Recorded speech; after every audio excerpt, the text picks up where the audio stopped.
Hello, Gen Bio. This presentation is on digestion, which is our week 5 lab. So this week we have a few exercises for you to do in lab that explore digestion and one exercise that looks at absorption. So digestion, of course, is breaking down our large molecules into smaller molecules, which are small enough that they can be absorbed by the small intestine. And digestion takes two forms, mechanical or chemical. So mechanical digestion is just chewing and grinding, right? We obviously have teeth that do that for us. We had looked at the crayfish has a gastric mill, which does its mechanical digestion, as well as we looked at the Nereus has those jaws and denticles, which help with mechanical digestion of their food. Obviously, we use teeth. And then after it has been chewed or ground up enough that it can be swallowed, and then it will begin its chemical digestion. So chemical digestion of sugars actually starts in the mouth, but then other large molecules begin their digestion, their chemical digestion further down through the alimentary canal. So this picture here is just showing you that we break down large molecules. Here's an example, sucrose, by way of a hydrolysis reaction. So add water and then break the two sugars apart so that then we have one glucose, one fructose. Again, it's just an example showing you breakdown of a disaccharide. Okay. So this is the process we're going to undergo for our large molecules. Have to get them small enough that they can be absorbed by our small intestine. So this is just an overview of chemical digestion in humans. As I had mentioned, there's actually a little bit of chemical digestion that starts in the oral cavity, okay, in the mouth, through an enzyme called amylase, which is in our saliva. And this breaks down polysaccharides and disaccharides, so allows them to be broken down a little bit and then transported to the stomach. So the stomach has some chemical digestion of proteins that's taking place there, and we'll look at this in subsequent slides. And then we've also got the small intestine, which has enzymes from both the pancreas as well as other places, including the small intestine itself, which break down carbohydrates, proteins, nucleic acids, and then also break down fats, okay, so that we can get all of the needed nutrients. Okay, so first we're gonna look at the pathway. So we need to know some anatomy, as well as the enzymes and other fluids, digestive fluids, that are involved in this process. So of course, starting in the mouth, the oral cavity. Salivary glands deliver saliva, mixes with the food, lubricates it, and then also begins that process of breaking down large carbohydrates. So starches and glycogens are broken down by salivary amylase, which is the enzyme that starts working on those sugars, okay, right there in the mouth. And then after the oral cavity, then food will pass through the pharynx and the esophagus on its way to the stomach. Okay, so let's look at the mouth, the oral cavity a little bit. These are obviously both pictures of the oral cavity. The green thing here is the chewed up food. So the tongue shapes food into what we call a bolus. And that's what's green here in the picture, going down into the esophagus. So the throat or pharynx has the ability to take things into either the esophagus or the trachea. Okay, food's gonna go through the esophagus. Okay, that's gonna lead to the stomach. The trachea leads to the lungs. You obviously, when you swallow food, you want it to go down your esophagus. Once in a while, if you're like talking or laughing and chewing at the same time, that process might be sort of confused a little bit. So this little flap, the epiglottis, is either up to allow the pharynx to lead to the trachea or close down here over the trachea, little flap here. And that will, if used properly, allow food to go down the esophagus and not down the trachea. But like I said, sometimes that can get confused. You can start coughing. There'll be a reflexive action to remove that food from the trachea. You don't want it going down there, and return it then to the junction where it can pass through now the esophagus. Okay. So the bolus of food should travel from your pharynx, from your oral cavity to your pharynx to your esophagus, and then to the stomach. Okay. And this process happens through rhythmic contractions of muscles in the walls of the alimentary canal. So you've got these tubes, right? Esophagus, and then down stomach, small intestine. So rhythmic contraction of the muscles that sort of squeeze the esophagus move then the food through this tube. And this process is called peristalsis, okay?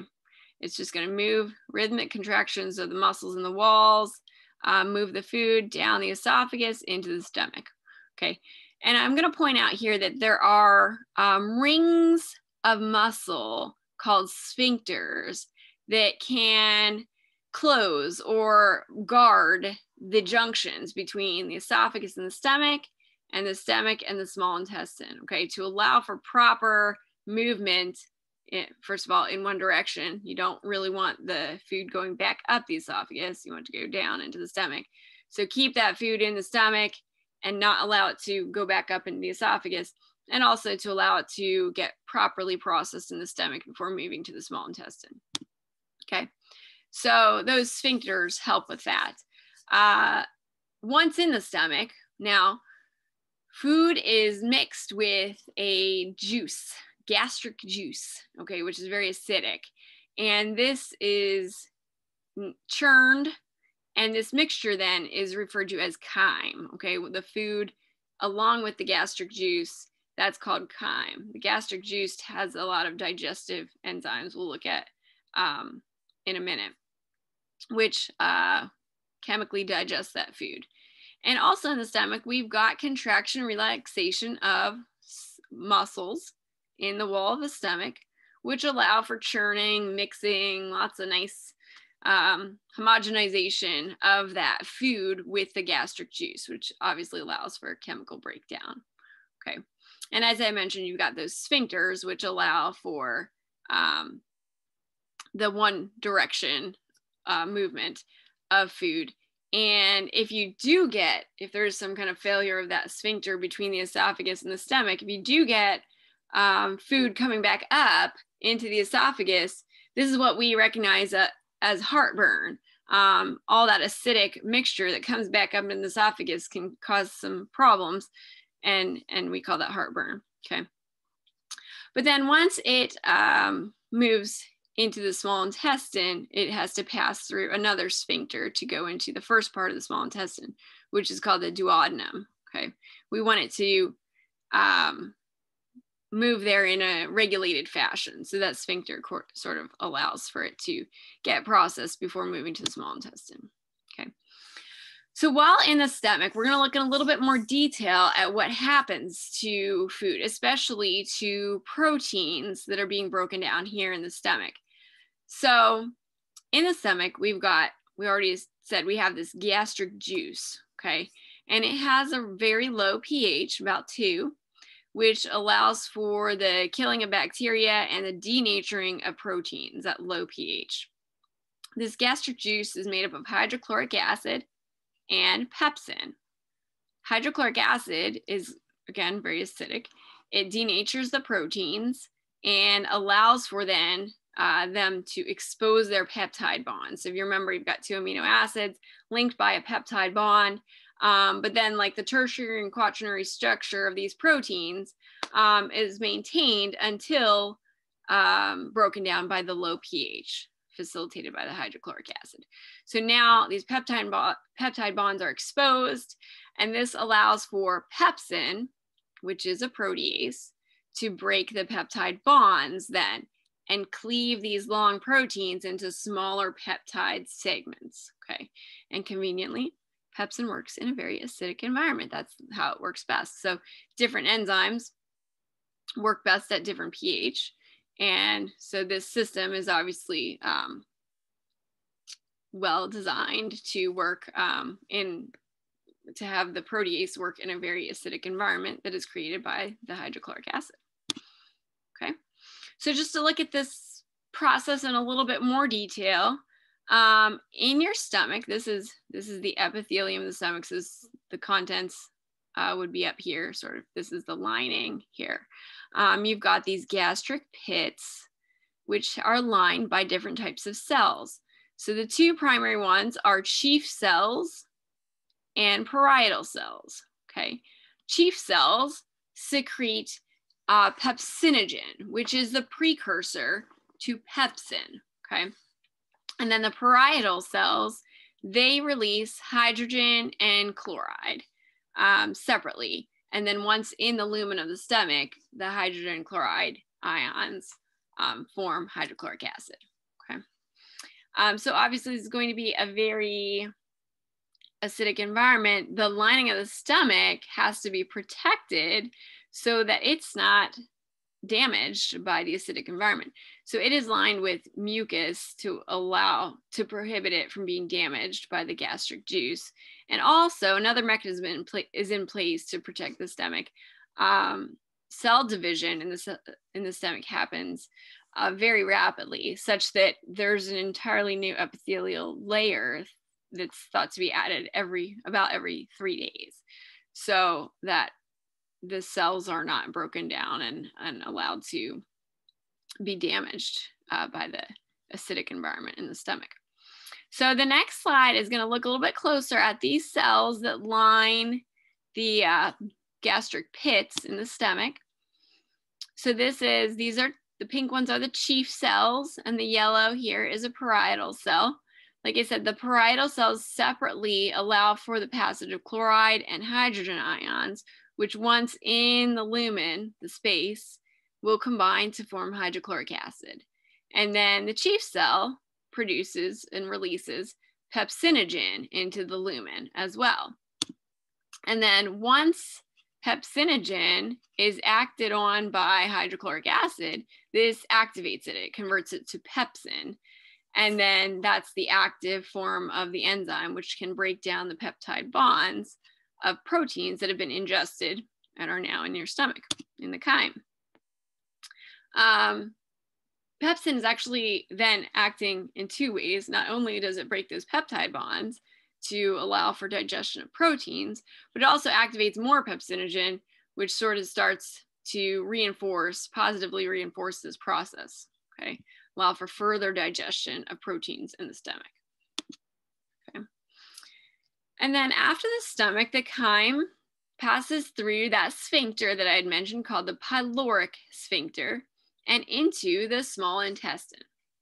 You probably know this already, but the small intestine, the word small refers to the diameter of the passage, the tube, but it's actually the longest segment of the alimentary canal. And this is the place where most chemical digestion is going to take place. So we had a little bit of breakdown of sugars in the mouth. We had a little bit of breakdown of proteins in the stomach, but most of that is going to happen in the small intestine. The first part, in fact, called the duodenum. Okay, so I'll just refer you to the picture here. We saw the oral cavity, leads to the pharynx, leads to the esophagus, leads to the stomach, and now we're passing into this first part of the small intestine called the duodenum, okay, and that's going to lead all through here, okay. So let's flip to our next slide.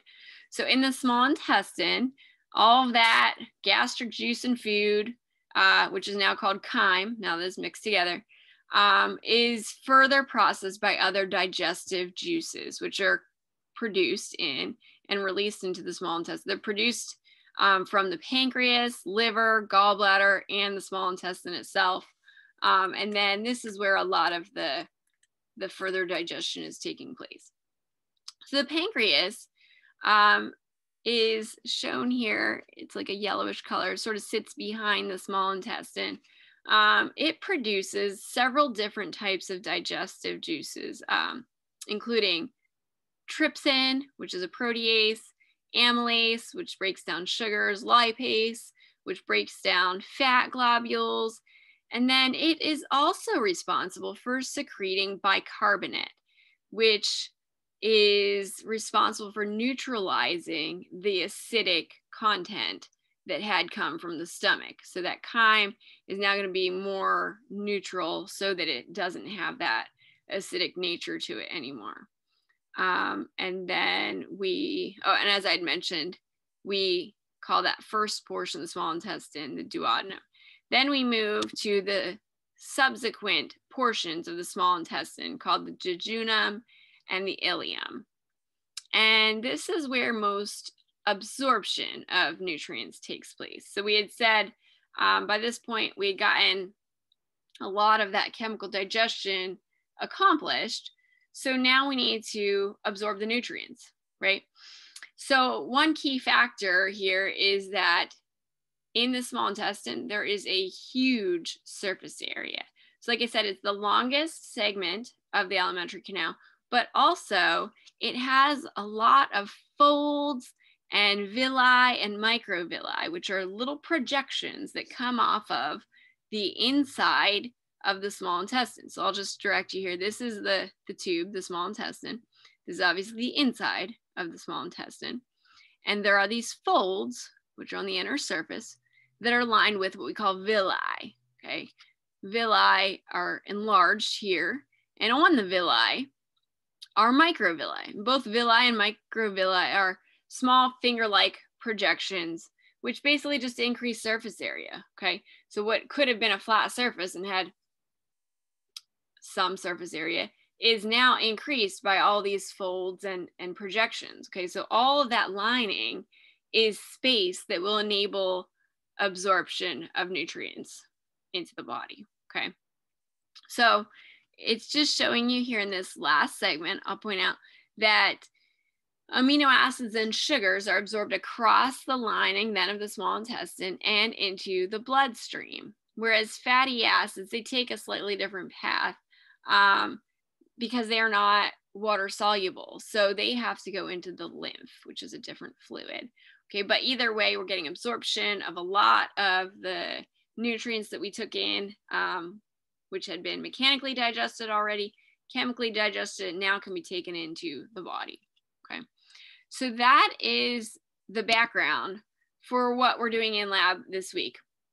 The experiments that we're doing this week are going to have you take a look at digestion of starches, proteins, as well as lipids. And then we have one experiment that mimics the absorption that takes place in the small intestine. So those are the main things we're going to do in lab this week.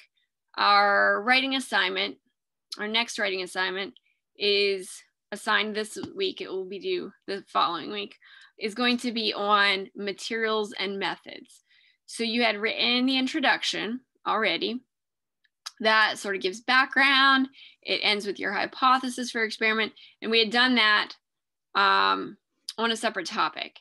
We're going to use the materials and methods section we're going to write that on one of two experiments you're doing in lab this week. So the two experiments that you can choose from are gastric digestion, which is one of the experiments we're doing, or intestinal digestion of starch. So there's two different experiments in the lab manual.